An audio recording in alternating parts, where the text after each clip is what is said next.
Her voice hit me first, sharp and mocking, cutting through the murmur of the room. "Come to beg for a job, haven't you, you poor soul?" I turned and there she was, Amanda, my ex-wife. Her hand rested lightly on the arm of a man I didn't know but recognized by his notorious reputation. Ethan Cole, the rich man she'd abandoned me for.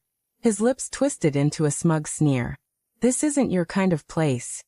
Their words were meant to wound, to demean. But they were the ones who should have felt the sting of shame. This wasn't their world anymore. It was mine. I met Amanda 3 years ago.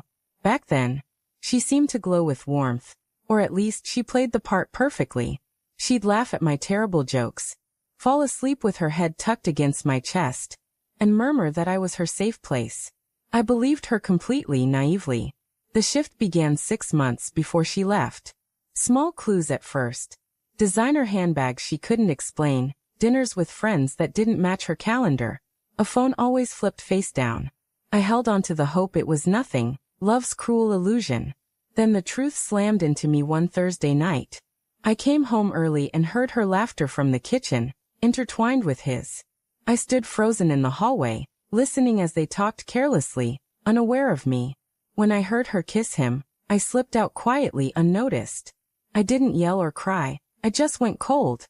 She thought I'd break, that I'd beg her to stay. But I don't act impulsively. My father taught me to pick fights I've already secured. Amanda never knew who he truly was. To her, he was just your dad, the money guy. Not the master of a $5 billion investment dynasty, capable of making or breaking fortunes with a single phone call. I kept that hidden from her.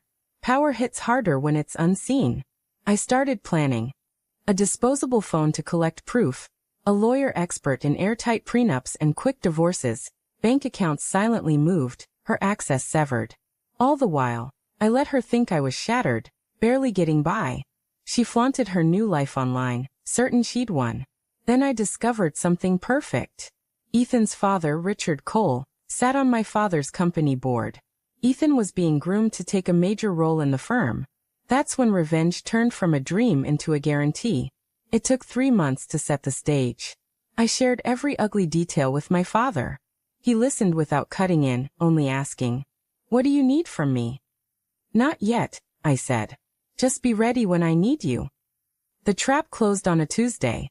My father called an urgent board meeting, mandatory for Ethan and Richard.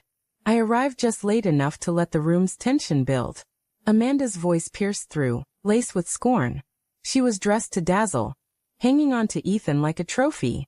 Her eyes widened for a moment when she saw me, then tightened into a smirk. "Here to plead for work, aren't you?" Ethan joined in, savoring the taunt. "This isn't a place for people like you." I stayed quiet, giving only a faint smile as I stepped aside, letting them walk into the snare first. The meeting started. My father sat at the head of the table, hands clasped, his gaze cold and precise as it swept the room, landing on Ethan and Richard.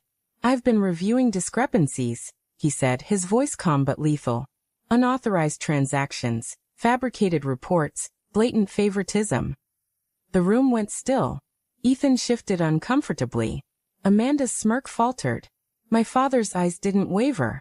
"Richard Cole, you're off this board, effective immediately. Ethan Cole, your employment is terminated. Security will escort you out." Ethan's face drained of color. "Wait, you can't." My father's voice cut like a knife. "I just dismissed your father.